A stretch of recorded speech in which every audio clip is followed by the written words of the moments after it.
Biblioteca de Bolso. Uma conversa informal a três sobre a relação que estabelecemos com os livros. Uma ideia original de Inês Bernardo E José Mário Silva. Olá, bem-vindos a mais um Biblioteca de Bolso. O nosso convidado para o programa 44 é Sérgio Letria. Nascido em 1975, concebeu durante muitos anos ações de promoção da leitura para adolescentes, professores e pais em bibliotecas municipais e escolas. No mesmo âmbito, mantém com a Andreia Brites o blog O Bicho dos Livros, focado na literatura infantil e juvenil. É atualmente o diretor da Fundação José Saramago, co-organizadora com a Casa Fernando Pessoa dos Dias do Desassossego, uma iniciativa que pretende celebrar a voz dos livros em diversos lugares, quase que podiam levar a Biblioteca de Bolso para vários lugares também, e em particular destes dois grandes escritores, Saramago e Pessoa. O programa destes Dias Desassossegados inicia-se já esta quarta-feira, dia 16 de novembro, data de nascimento de Saramago, que faria 94 anos, e prolonga-se até 30 de novembro, data em que se assinalam os 81 anos sobre a morte de Pessoa. Fica aqui o convite e o desafio aos nossos ouvintes, que podem encontrar facilmente o programa na internet. Olá, Sérgio. Muito boa tarde. Olá. Obrigado pelo convite. Muito obrigado. Obrigado pelo convite. Sim, senhor. Vamos começar com o primeiro livro que trouxeste, que é Trovão, Ouve o Meu Grito. Isto é muito épico, este título incrivelmente épico. Mildred Taylor. Dee Taylor, exatamente. Dee Taylor, que fala sobre o racismo na América durante a Grande Depressão. Portanto, é uma família de negros norte-americanos e fala sobre a luta deles pela conservação da terra que têm. Exatamente. É um livro que também inaugura, deixa-me dizer, é um livro que inaugura a coleção Caminho Jovem, da editorial Caminho. Portanto, é um livro dirigido à juventude. É. Tu leste-o na tua juventude. Eu li-o na minha juventude e foi por isso que o trouxe. Porque, como tu referiste e bem, há um lado da minha vida profissional que está muito ligado à promoção da leitura em bibliotecas e escolas, mas sobretudo em bibliotecas públicas e municipais. É um trabalho que faço há mais de 10 anos, com a Andreia Brites também. E, portanto, estas questões da leitura, da literatura infantil e juvenil, obviamente ocupam também um grande espaço na minha vida profissional e, obviamente, também pessoal. Não é? E, de facto, o Trovão Ouve o Meu Grito há uma série de pontos que me fazem escolher esse livro, não só, obviamente, porque gostei muito de o ler. Eu li-o, de facto, na adolescência. Ele foi publicado em Portugal em 86. Eu tinha 11 anos. Mas há um lado aqui também afetivo em relação a esse livro, em relação a Caminho, porque há aqui uma série de coisas que se cruzam. Tu vieste a trabalhar na Caminho exatamente, mais tarde. Exatamente, é isso. É que o meu avô, por razões profissionais, o meu avô materno, por razões profissionais, tinha acesso fácil aos livros da Caminho, com desconto. E, portanto, a Caminho foi uma editora que desde cedo esteve presente na minha vida. Obviamente com a coleção Uma Aventura, que também ali. Sim. Mas depois com outros autores da Caminho e, sobretudo, com esta coleção Caminho Jovem, que eu acho que é uma coleção extraordinária, que hoje em dia é muito difícil encontrar. Muitos destes títulos estão esgotados, fora de catálogos. Não... Aliás, este é um dos livros Este é um dos livros, exatamente. É muito complicado encontrá-lo. E foi um livro que, portanto, há esse lado afetivo, não é? Porque me remete para essa altura, foi nessa altura que o li. É para a memória do meu avô, que foi com ele que comecei a ler também. Sim. Eu comecei a ler cedo, porque o meu avô tinha um hábito. Eu hoje tenho um filho de 5 anos e, portanto, não repito, mas é uma coisa quase de brincadeira, de ir, o que é que está ali escrito? Começar a juntar as sílabas, etc. Comecei a ler jornais também, foi pelos jornais que comecei a ler. E depois também por este lado que foi alguns anos depois, ter vindo a trabalhar na Caminho e, portanto, fecha-se o círculo. Exatamente, fecha-se o círculo. Eu em 2003 fui trabalhar para a Caminho, inicialmente com funções administrativas, depois trabalhei no site da editora. Foi uma fase profissional extraordinária também. Gostei muito de fazer esse trabalho, porque é um lado mais de comunicação. Em contacto direto com os dois editores, o Serino Coelho e, na altura, o José Oliveira. E foi um trabalho que me apaixonou, gostei muito de o fazer. E a Caminho sempre apostou muito na literatura infantil também. Sim, a Caminho era das grandes editoras. Exatamente. Não só... Então, houve um boom, mas antes do boom havia a Caminho. Havia a Caminho, o Horizonte também tinha muita coisa, mas a Caminho, de facto, tinha e conseguiu construir um catálogo extraordinário de autores portugueses e comprando direitos de uma série de autores estrangeiros. estrangeiro que começaram a chegar cá por via da Caminho. E, de facto, ainda hoje, obviamente, hoje em dia vivemos uma situação diferente na literatura infantil e juvenil, com uma série de pequenas editoras muito boas. Sim. Planeta Tangerina, Patológico, Orfeu Negro, etc. A Bruá também. Há muitas. A Tcharan, no Porto, também faz coisas muito boas. Mas de facto, a Caminho foi precursora. Teve um catálogo, e ainda tem hoje um catálogo, hoje menos, infelizmente, mas tem um catálogo infantil e juvenil muito bom. E principalmente juvenil, porque eu sinto que hoje em dia há muita coisa no infantil, portanto, nas camadas mais jovens, mas para as camadas mais intermédias, adolescência, jovens adultos, há muito pouca coisa. Sim, há menos, há muito menos coisa. E a Caminho realmente teve esse trabalho no Caminho início. teve esse trabalho, bom, com autoras portuguesas, o caso da Alice Vieira, que vocês também já entrevistaram. Exato. Mas hoje em dia eu acho que nós vivemos uma situação um bocadinho complicada, que é, nós temos grandes autores. Bom, para já houve um boom da ilustração. Sim. Nós temos ilustradores extraordinários, quase uma idade de ouro da ilustração portuguesa, não é? O que não é acompanhado pelos autores de texto. Porque nós sentimos muita dificuldade hoje em dia em encontrar... Sei lá, temos a Carla Maia de Almeida, que escreveu O Irmão Lobo, que é um livro muito bom. A Ana Pessoa, que também, na Planeta Tangerina, na mesma coleção, está a editar também coisas muito boas. Penso até que irá sair um livro novo dela. E... Agora, não há muito mais. É complicado. E depois temos outros autores que, de facto... desequilíbrio, não é? Exatamente. Há tanta oferta de qualidade da ilustração, e depois o texto não acompanha. O texto está a ficar um bocadinho para trás. E eu acho que era importante que as editoras fizessem um trabalho, obviamente não depende delas diretamente. Claro. É preciso que exista alguém a escrever. Mas tem que se chegar à frente dos Claro, autores. exatamente. Mas acho que era importante que nós conseguíssemos encontrar aqui novamente uma série de vozes novas que conseguissem trazer a literatura para adolescentes, neste caso, para outro nível em termos de texto, não é? Este trovão, como é que entrou por via do teu avô? Foi uma oferta? Foi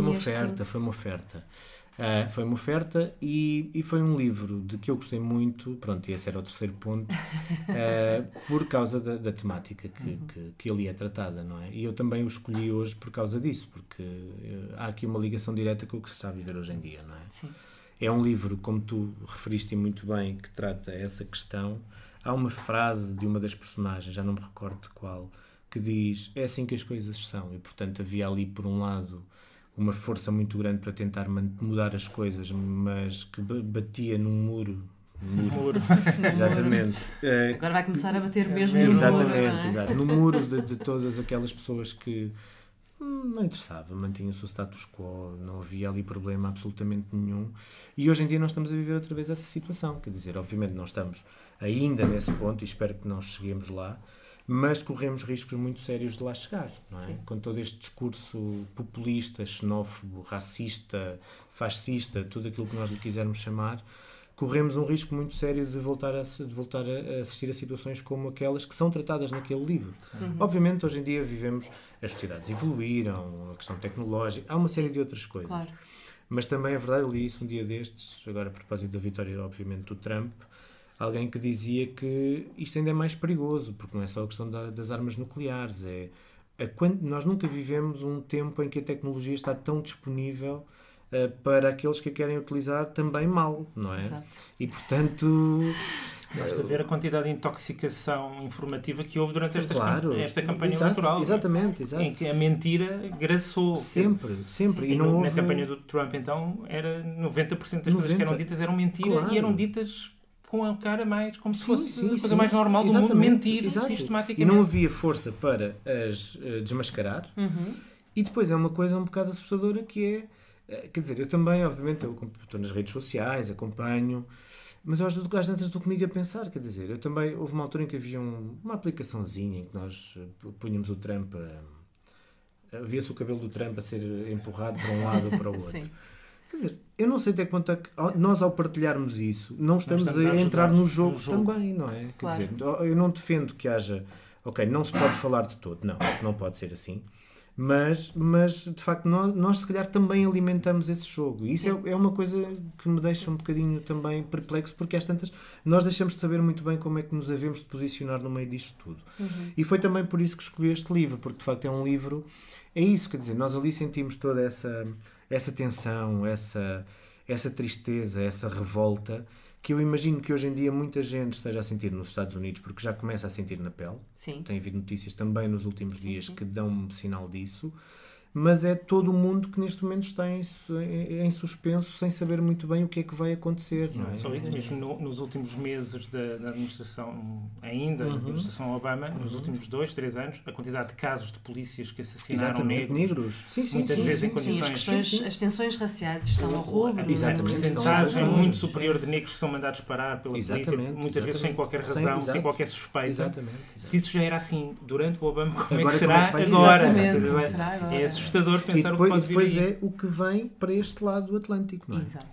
As ondas de choque vão chegar. Era o facto de ele ter estado não sei quanto tempo a falar, ou já ter recebido o Nigel Farage do UKIP, não é? UKIP, em Nova Iorque, acho eu.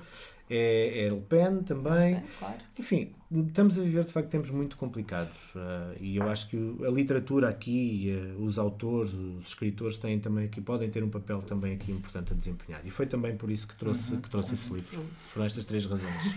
Um outro autor que também está atento à realidade e tem uma visão sobre a realidade no sentido de mostrar como ela é e pensar em transformá-la, é o Joe Sacco, que é o autor do segundo livro que trazes, o Palestina. Tem dois, creio que são 2 volumes, não é? O que tu trouxeste na faixa de Gaza. E que é um tipo de... eu diria que está no cruzamento entre a banda desenhada, a novela gráfica e a reportagem, porque tem elementos das duas.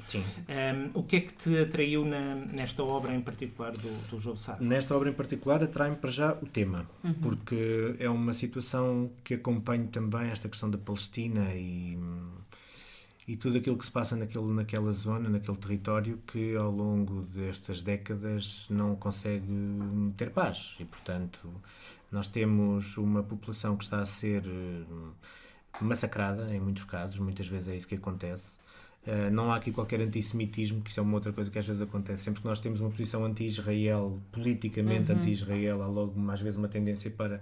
É uma questão de antissemitismo. Não é nada disso. É uma questão só de respeito pelos direitos humanos, pela existência de uma nação também, neste caso, de uma população que tem direito a ter o seu território, não é? E foi, obviamente, por essa razão. Há até um outro livro dele que eu tenho também, que me ofereceram, que é uma edição que não existe ainda em português, que é Footnotes from Gaza, que é um livro, um volume maior, e é um livro em que o Joe Sacco retorna a este tema. E depois, é a forma como o Joe Sacco trabalha isto. Era o que tu estavas a dizer. Há aqui um cruzamento entre a reportagem, podemos chamar de reportagem em formato de banda desenhada, não é? Quase uma coisa deste género. Depois, pela forma como ele aborda o tema, porque o Joe Sacco não se limita a estar de fora e a olhar para a Palestina. Não, ele está lá, esteve lá. É essa fala viagem na primeira pessoa, fala na primeira pessoa, é essa viagem dele que nós acompanhamos, exatamente, que nós acompanhamos, as conversas que ele mantém com pessoas, e depois é também esta implicação do próprio autor. Porque de facto ele implica-se, não está de fora. É quase um manifesto também, de certa forma. É sem dúvida um manifesto. Eu gostava muito um dia, é um projeto que tenho, gostava muito um dia de ser possível fazer isso, que era trazê-lo a Lisboa. Eu sei que ele já cá esteve. Sim. E penso que esteve até para vir agora também ao festival ao Amadora BD, mas não sei, de facto não sei se chegou a vir ou não, mas gostava um dia de o convidar e de fazer uma exposição com coisas dele na Fundação. Acho que faria todo o sentido, até porque o Saramago também se debruçou sobre a questão da Palestina, não é? E pronto, e é isto. Eu acompanho de alguma forma o trabalho do Joe Sacco, com algumas coisas que vão sendo publicadas cá, outras que não têm ainda tradução, como é o caso do Footnotes from Gaza, mas este livro é isto, é nós sermos permitido acompanhar a viagem de um autor que não faz uma obra literária, ou melhor, pode-se discutir ou não se há aqui ou não literatura, mas sobretudo há uma construção narrativa, claro. É muito inteligente na forma na forma como constrói a parte gráfica com a parte escrita, exatamente. E, portanto, foi essa a razão que me fez também trazer o Joe Sacco, que é um autor que gosto muito, ao qual gosto muito de voltar até. Sim, e é interessante porque ele disse, salvo numa entrevista, que houve alguns amigos judeus que disseram, então, mas Israel é uma situação complicada, tu só estás a mostrar um ponto de vista, não estás a mostrar o ponto de vista dos israelitas e de como é viver sob a ameaça dos atentados, etc. Claro. E o que ele disse, e que não deixa de ser interessante, é esse ponto de vista dos israelitas foi o que eu tive a vida toda. Exato. Exatamente. É aquele que é transmitido, sobretudo nos Estados Exatamente. Unidos, mais Claro. ainda do Sim. que na Europa, Claro. é o ponto de vista de Israel. Pronto. E ele foi à procura do outro lado. Não é? Normalmente é aquela coisa da história ser escrita pelos vencedores. Não é? E, Exatamente. portanto, é sobretudo a isso que nós temos acesso. É com isso, é isso que nos entra em casa. Um dia eu estava a falar com o Pilar e o Pilar dizia que tinha conhecido uma israelita e que tinha estado, não sei se em Espanha, e que essa amiga dela, ao entrar num centro comercial, houve um momento de algum medo. E a Pilar perguntou-lhe o que é que se passa. E ela sentiu aquele É medo. um lugar de É um ameaça, lugar onde não é? pode acontecer qualquer coisa. E isso, obviamente, também nos faz pensar. O Pilar me contou isso. Pá, sim, de facto, é Mesmo verdade. nos autocarros, as pessoas Em quando entram tudo, num em autocarro tudo, as pessoas têm nunca sempre sabem medo. bem assim. Claro. Nós, É ver- felizmente, não sabemos o que é sabemos o que é viver isso. nessa tensão, Exatamente, não é? Sim. Mas por outro lado é isso. Quer dizer, há uma história que é a história que nos dão. Obviamente nós, hoje em dia, lá está, a tecnologia também tem oferece-nos acesso a essa muito mais possibilidade, fontes de dá-nos informação, possibilidade, mas também por isso é que eu acho que é importante as pessoas serem cada vez mais conscientes e a questão da educação e da formação. Porque senão não têm ferramentas, não é porque não queiram, é porque não têm ferramentas para lá chegar. E para distinguir os discursos Também. que vêm, não é? Também, Porque claro. a tecnologia também tem essa Claro. perversão, não é? Do ser aberto a toda a gente. A toda a gente. É toda a gente, sim. Também há o discurso Não é? do ódio, o discurso da Exatamente. desinformação, Assim, cabe eu, tudo. eu às vezes perco, e aí é mesmo perder tempo, perco alguns minutos a ver comentários nos jornais.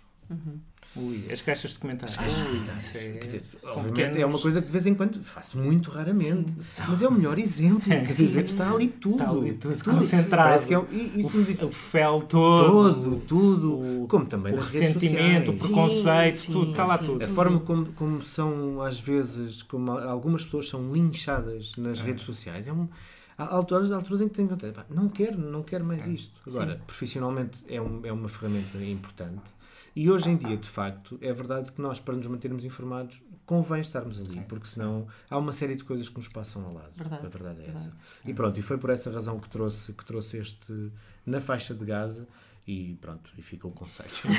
Mas tu também és um apreciador de banda desenhada, não é? Sabes que eu não conheço muita coisa de banda desenhada. Eu quando era miúdo lia sobretudo A Sara a Figueiredo Sara Costa não me conseguiu ainda. A Sara às vezes converter. oferece-me coisas e conversamos sobre isso, mas Ela tenta converter. às Ela tenta vezes- converter toda a sim, gente sim, com que exatamente. E ela de facto faz um extraordinário trabalho nesse claro. sentido.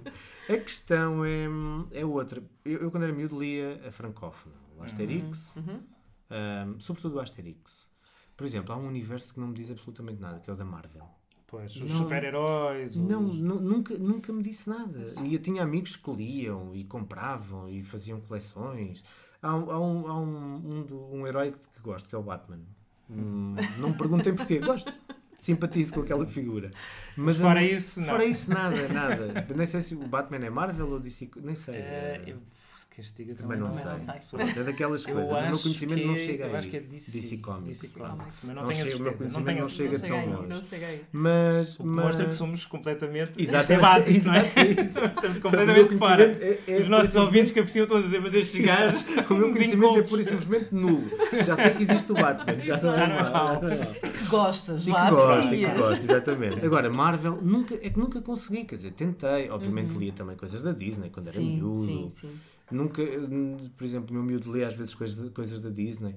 Não tem nada aquela coisa como às vezes acontecia no nosso tempo, não sei se aconteceu convosco, de não leiam isso, que isso é de português do Brasil, isso faz-vos mal, à cabeça, a vossa fala ao formação. Por acaso não, pronto, e grande comigo parte, também nunca grande aconteceu, parte da ainda BD que chegava traduzida Vinha. era em português do Brasil, era a exatamente. Mónica, todos os Exatamente. Disneys eram português do vinha Brasil. tudo, aqueles volumes que encontrávamos nas Exatamente, papelarias, nos quiosques, também li etc. isso tudo. Mas de resto, nunca li de facto muita banda desenhada, não nunca foi.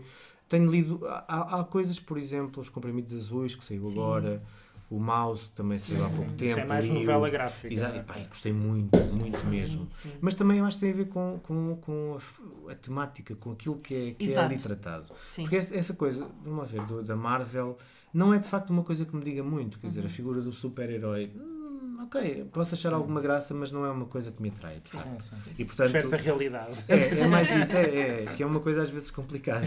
É complicado, mas enfim. E complicado também foi o problema que nos puseste para o terceiro livro. Trouxeste vários, não um, mas vários. Trouxeste-nos vários livros do José Saramago e portanto, fizeste o que alguns convidados fazem, que é, estão aqui estes três e agora vocês vejam, escolham.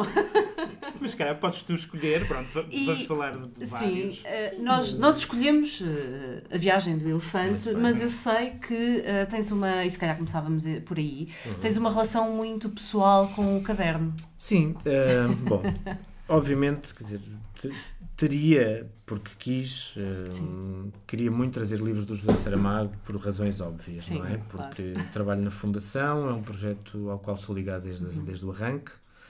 É um projeto que eu acho que vale muito a pena, porque há uma série de questões ali, não só pelos princípios que a orientam, pelo facto de ter sido um escritor que colocou parte do seu património à disposição da sociedade, porque de facto é isso que se trata, é disso que se trata, criando postos de trabalho, contribuindo para a economia. Quando se diz muitas vezes o discurso oficial, lá está, o discurso oficial diz que a cultura é só despesa, não serve para absolutamente nada. Isso até foi contrariado por um estudo que foi feito do valor da contribuição da cultura para o PIB. Exatamente. E de repente muita gente conseguiu perceber 4%, não era? À volta disso, está acima dos seguros e da indústria alimentar, uma coisa sim. absolutamente extraordinária. Eu acho que nós devíamos andar todos com o estudo do bolso. Não, mas é verdade, porque muita gente só entende esse discurso economicista, não é economista. A porcentagem do orçamento para a cultura é sempre muito abaixo de 1%. Okay. E o 1% já seria o mínimo razoável. Há uma campanha, não é? Há um movimento a favor de 1% para a cultura e não conseguimos lá chegar ainda. Ainda não foi possível lá chegar. Pronto. Talvez. Esperemos que sim. Acho que a coisa pode agora finalmente há perspectivas. Exatamente. E pronto, e há esse lado com a Fundação e depois, no caso concreto do caderno, porque foi um projeto que eu acompanhei desde o início. O caderno é um livro que resulta dos textos escritos para um blog que foi criado em setembro de 2008 pelo José Saramago e durante 2 anos, salvo erro, sim, todos os dias o José Saramago enviava um texto. O José Saramago escolhia ou escrevia um texto que era traduzido pelo Pilar e o texto era publicado em simultâneo em português e espanhol.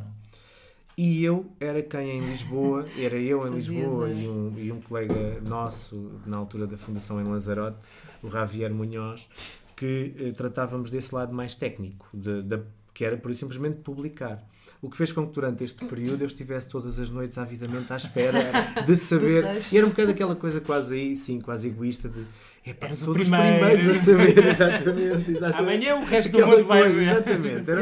Era um bocadinho aquela coisa assim. E o que é que será hoje, não é? Do que é que ele vai falar hoje? Do que aconteceu hoje, o que é que ele vai pegar? Ele se focará, não é? Exato. E era extraordinário, um homem daquela... Já tinha 2008, portanto 22, 2008. 80 e tal anos. Sim. Que de repente começa a escrever um blog. Um blog que exige um ritmo diário. E um compromisso. Exato. E era de facto todos os dias. Só o texto de abertura, lembro-me perfeitamente, que é o Palavras para uma Cidade, é um texto sobre a cidade de Lisboa. Um texto absolutamente extraordinário sobre a cidade.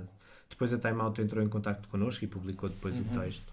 E pronto, e de facto foi um grande privilégio poder ter acompanhado esse período, não é? Todos os dias ter acesso em primeira mão a um texto que era divulgado, um blog que teve mais de 5 milhões de visualizações, assim, um ápice, foi uma coisa impressionante. Depois, de facto, resultou, os textos foram compilados em 2 volumes, o Caderno e o Caderno 2. Tu, Zé Mário, apresentaste o e ele chegou a referir-me num dos textos. Exatamente. Ele que nunca falava dos críticos. Não, é verdade. Exatamente.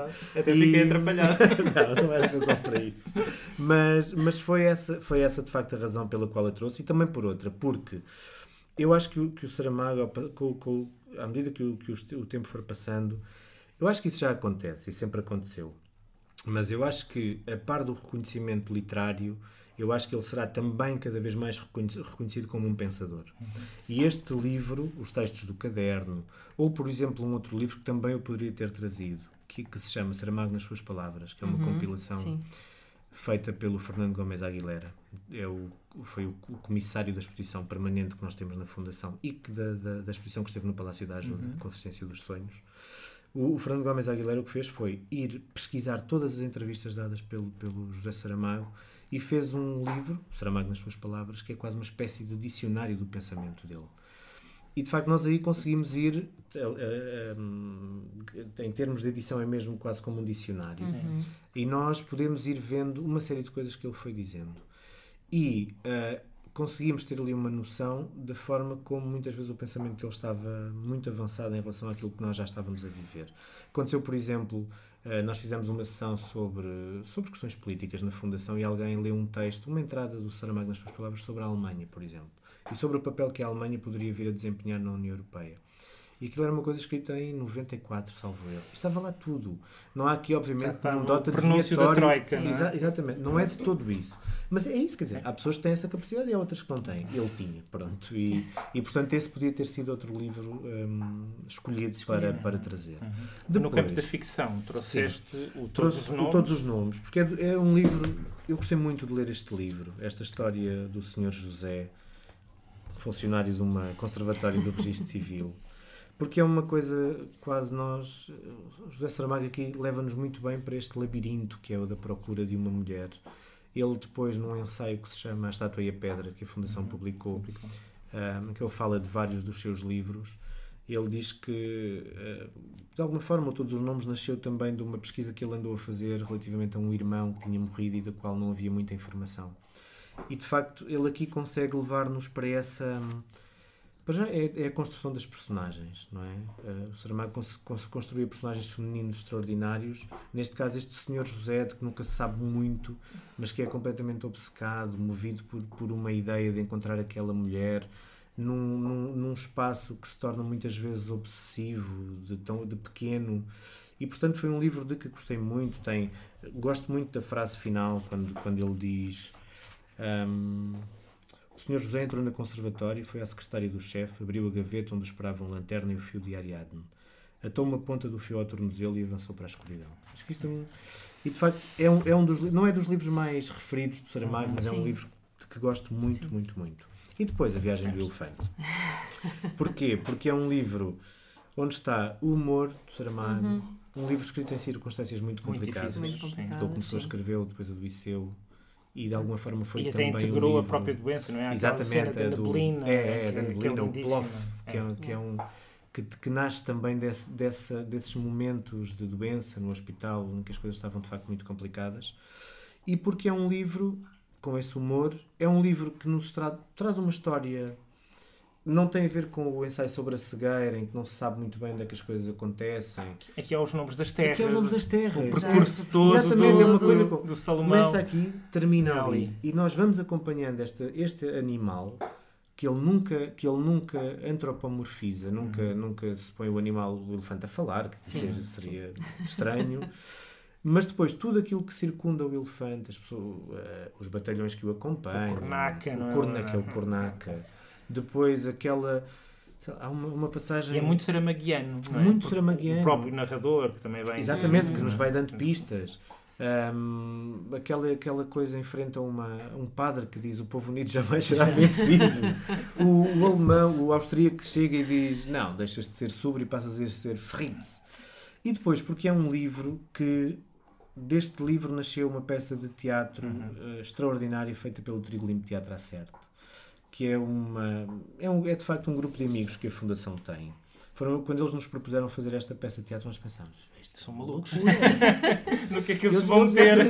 Eles já traziam o José Rui Martins, quando veio a Lisboa, penso que foi com o Miguel Torres, vieram os dois a Lisboa, marcámos um almoço e traziam já um esboço do elefante. Aquela estrutura de fé. Exatamente. Nós pensámos: o que é isto? Vocês são capazes... Não, nós vamos avançar com isto para a frente. Pronto, e de facto avançaram, e foi o espetáculo que foi, e que é, continua ainda exatamente. E o facto de o próprio espetáculo ter sido itinerante, ter andado pelas terras onde o próprio elefante mas essa foi andou, também uma das coisas que logo que nos agradou muito, é esta ideia de eles trabalharem com a comunidade. Porque não era só chegar ao sítio, estar lá 2 dias e fazer. Não, era ir à terça-feira trabalhar com a população local até à quinta ou até à sexta e ao sábado fazer o espetáculo. Em alguns locais 2 vezes, sábado e domingo. E porque isto mostra o quanto, na minha opinião, o poder da literatura, que permite que dela nasçam uma série de outras coisas, e também demonstra aquilo que o papel que a Fundação pode ter aqui, que é, como eu dizia há pouco, a Fundação tem os 3 princípios orientadores. Sim. Direitos humanos, defesa da cultura e o meio ambiente. Obviamente, nós trabalhamos com a palavra, com as palavras do José Saramago. É isso que nos faz viver todos os dias, não é? Claro. E portanto, é muito, muito interessante para nós vermos a quantidade de coisas que continuam a acontecer a partir da obra do José Saramago. A quantidade de pedidos que nos chegam para adaptações de peças de teatro, por exemplo, como a coisa de Manchester, em Itália há muita coisa. No Brasil, por exemplo, um livro que é o Conto-lhe a Desconhecida. A quantidade de pedidos que nos chegam para adaptar para teatro, desde grandes companhias até pequenas companhias, o Conto-lhe a Desconhecida. E este é, de facto, um dos grandes poderes da literatura. É esta coisa de pôr as pessoas em contacto. A obra não ficou fechada. A obra continua a irradiar. Continua viva e pulsante. Exatamente.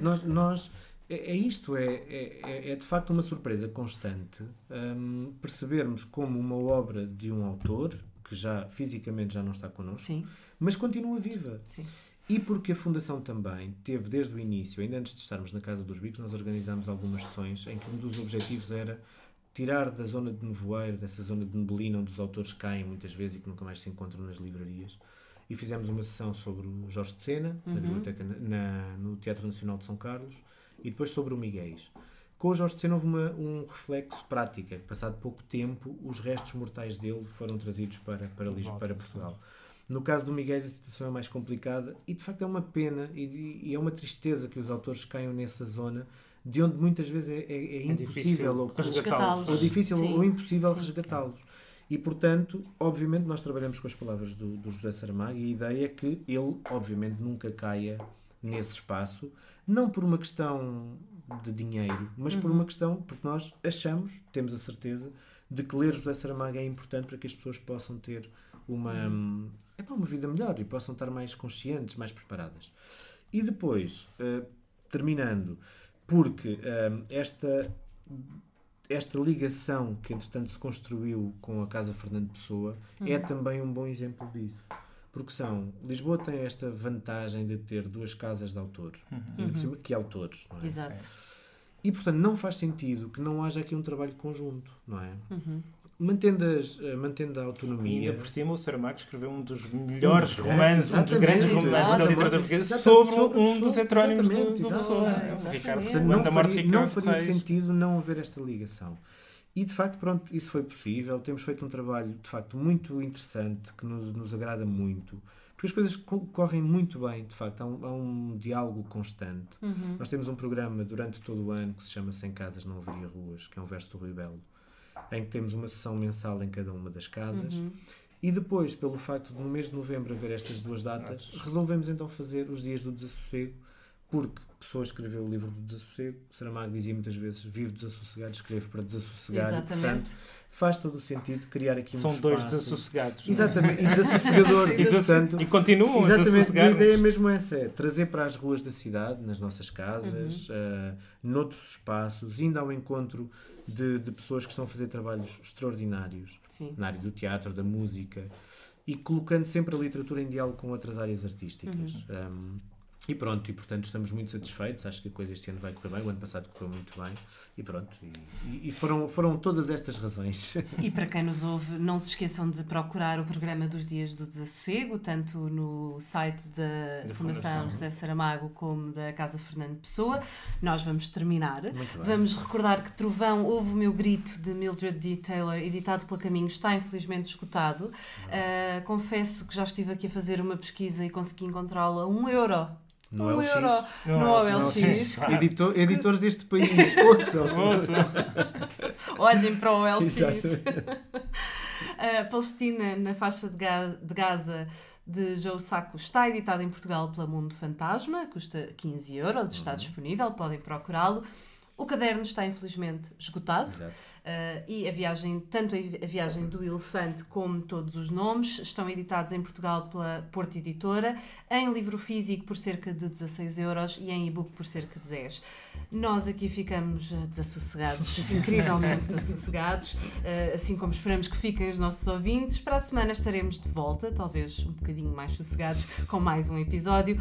Até lá, sigam-nos nas nossas redes sociais, em facebook.com/Biblioteca de Bolso, ouçam-nos através do SoundCloud, do iTunes e por subscrição RSS. Sérgio, muito obrigada por teres vindo. Muito obrigado pelo convite. Obrigado. E para quem nos ouve, até para a semana com um novo convidado.